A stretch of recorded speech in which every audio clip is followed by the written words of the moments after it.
Hello दोस्तों, आर्यमगढ़ classes में आपका स्वागत है। हम पढ़ रहे हैं बाल विकास और आज का टॉपिक हमारा है अधिगम लर्निंग।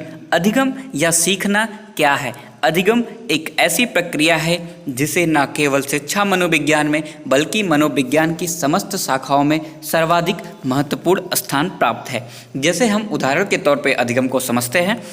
जब बच्चा छोटा होता है तो दीपक को देखकर बालक उत्सुकतावश उसे पकड़ने के लिए हाथ बढ़ाता है। इस प्रयास में जब उसके हाथ जलने लगते हैं तो तुरंत अपना हाथ हटा लेता है और भविष्य में वह जलती हुई वस्तु पर हाथ नहीं डालता। अब हम कह सकते हैं कि बालक ने यह सीख लिया है कि जलती हुई वस्तु को हाथ लगाने से हाथ जल जाता है, अतः वह फिर कभी जलती हुई वस्तुओं को हाथ नहीं लगाता। इस प्रकार पकड़ने का व्यवहार तो पहले भी करता था, किंतु अब वह जलती हुई वस्तु को हाथ न लगाने का व्यवहार अपने अनुभव से सीख लिया है। तो हम ये थे अधिगम क्या होता है और वो कैसे अपने पूर्व अनुभव या पूर्व व्यवहार से कैसे सीखता है। अब बात करते हैं अधिगम की विशेषताएं। अधिगम की प्रमुख विशेषता हैं, पहला है विभेदीकरण तथा विशिष्टीकरण। जब हम बात करें, बच्चा जब छोटा होता है तो वह अपने खिलौनों से काफ़ी लगाव रखता है, तो खिलौनों की क्या करता है, पुर्जे को पहले तोड़ता है, फिर उसको क्या करता है, जोड़ता है। यानी कि तोड़ना क्या हो गया, विभेदीकरण, और जोड़ना क्या हो गया, विशिष्टीकरण हो गया। अब बात करें, अधिगम लक्ष्य निर्दिष्ट तथा स्वप्रयोजन होता है। अब देखिए, हर व्यक्ति का अपना अपना लक्ष्य होता है।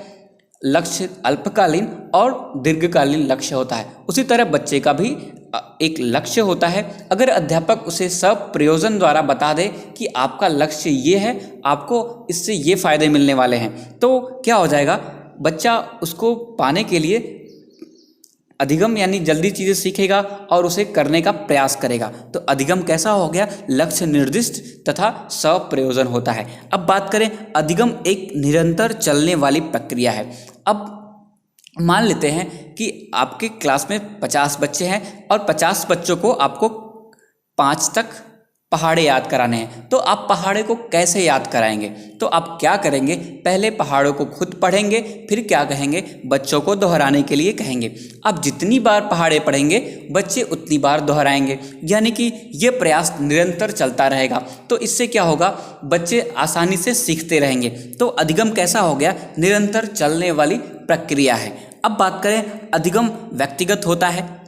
अब जैसे देखिए, क्लास में 2 तरीके के बच्चे होते हैं, एक पढ़ने में होशियार होते हैं, एक पढ़ने में कम होशियार होते हैं। पढ़ने में होशियार बच्चे वो क्या करते हैं, चीज़ों को जल्दी सीख लेते हैं, और कम होशियार बच्चे क्या करते हैं, धीरे धीरे सीखते हैं। तो कैसा हो गया, अधिगम क्या हो गया, व्यक्तिगत हो गया, यानी कि उनके ज़्यादा होशियार और कम होशियार पे भी डिपेंड करता है। अब बात करें, अधिगम क्या होता है, सृजनात्मक होता है, यानी कि बच्चे में कैसी रचनात्मक क्रियाएं, कैसी क्रिएटिविटी आ रही है। अभी मैंने बताया कि अधिगम व्यक्तिगत होता है, तो इससे रिलेट करके बताएं।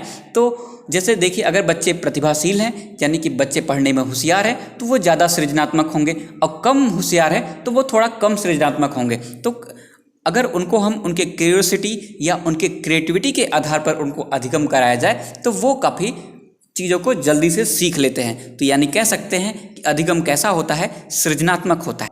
अगर मेरी वीडियो आपको अच्छी लगती है तो आप लाइक, कमेंट और सब्सक्राइब जरूर करिएगा। जय हिंद।